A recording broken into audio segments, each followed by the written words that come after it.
Hello everyone, this is Providencia. Welcome to my channel. Today I'm going to show you how to make my arroz con gandules with jamon, which is rice with pigeon peas and ham. I do have several recipes on how to make arroz con gandules. I even have a video on how to make arroz con gandules with coconut. I will leave all those videos in the description box below. But you guys know I always do it different, and I also have a lot of new subscribers. So yeah, that's why I'm putting this video out today. With that being said, let me show you how I make my delicious arroz con gandules. So I didn't get to show you how I make my achiote oil, but if you pause this, you will know how to make it. It's very easy. So yeah, I wrote everything down for you guys. So to my pot, I added about a kitchen spoon and a half of achiote oil.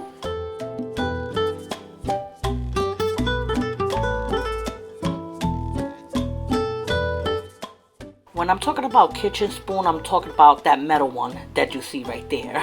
I'm gonna add some sofrito. Now I go a little heavy on the sofrito because this is a big pot. I'm gonna be adding about 2.5 kitchen spoons full of sofrito. You can add 2, but you know, I always gotta add a little bit more. I'm gonna leave the link to my sofrito recipe in the description box below. It's old, but it's still informative, and I do plan to make another video on my sofrito. I'm also gonna add ham. Make sure it's cooking ham, not like the deli ham. And you can add as little or as much as you want. This is gonna give your rice such a great flavor.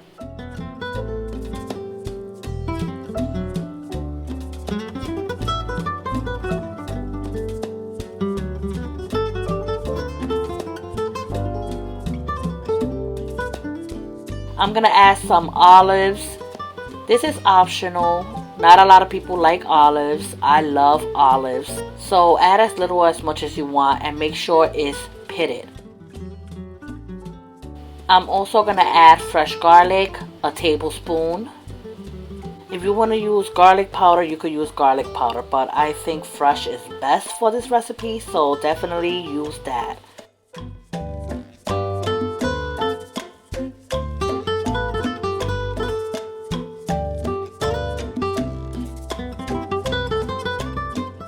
I'm also going to use the Knorr's caldo con sabor a jamón. Since I'm making a big pot, I am going to add 2 cubes. But if you don't have that one, you could use chicken bouillon, or you could just add the Goya jamón.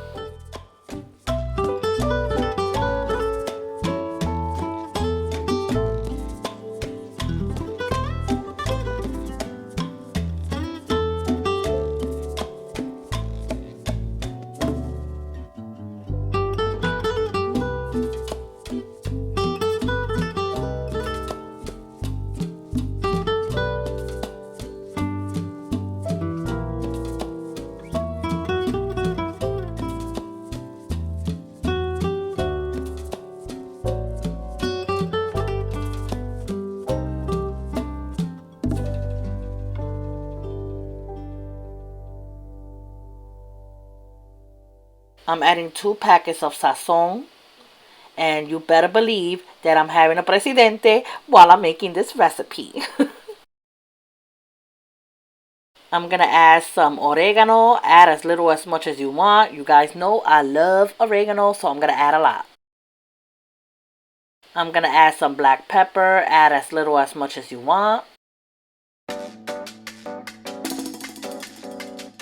A tablespoon of tomato paste. Now if you don't have tomato paste, you could use tomato sauce, the 8-ounce one. You could use that. I'm gonna add some onion powder. Again, add as little or as much as you want. If it's onion salt, you may want to add a little less because it has salt, and we're already adding the sazon and the ham cubes, so yeah, keep that in mind. I am adding 2 cans of pigeon peas, which is gandules. When you make this recipe, every time you add something, make sure it simmers for like at least a minute or two. You want all those flavors to blend.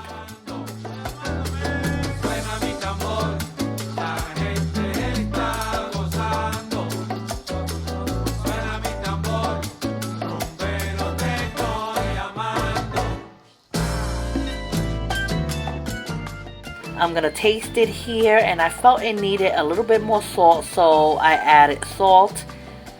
Now if you want to add more chicken cube or ham cube, you could do that. I am adding my rice. I like to use medium grain rice. Now I'm eyeballing this. I'm letting you guys know I am eyeballing this, so I'm trying to give you the measurements the right way.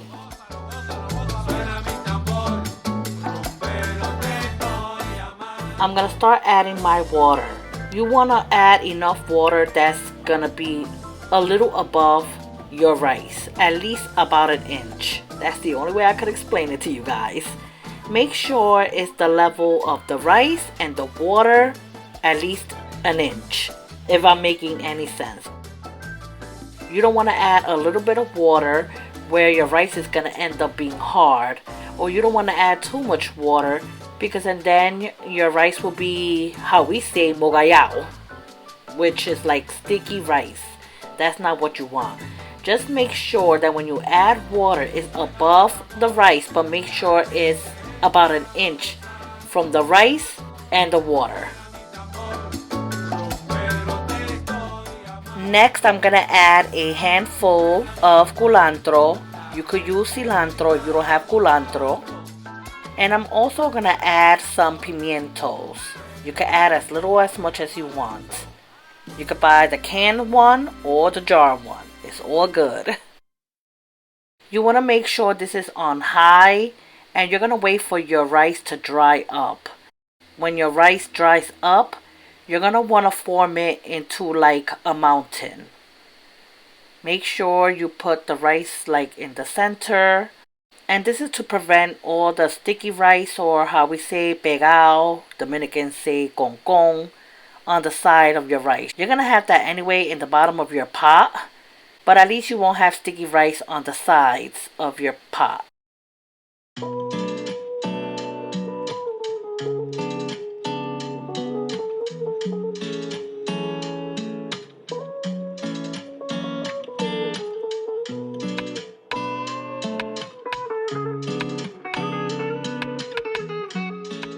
Once you do that, put your aluminum foil, and you're gonna want to put this on low depending on how much you make. Since this is a big pot, mine's usually take around like 35-40 minutes. If you make a smaller pot, it'll be like 20 to 25 minutes.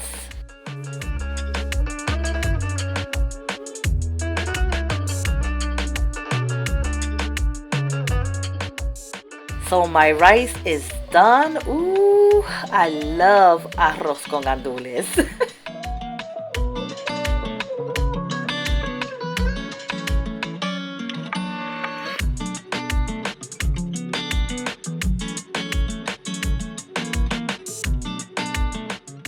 Here I am tasting it, because you know I gotta sample what I make.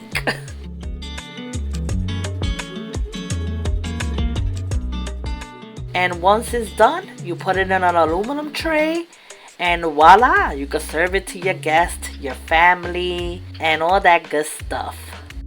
So yeah, this is my arroz con gandules. Again, I'm gonna leave the link to my other arroz con gandule recipes, so if you want, you could check those out. And yeah, that's about it. I hope you guys enjoyed this video. I'm gonna try to post 2 videos per week, so please press the notification bell for you could be alerted when I posted a new video up. With that being said, I hope you guys are having an amazing day. Please take care. God bless. Don't forget to give this video a thumbs up, leave positive comments, and I will see you in the next video. Bye.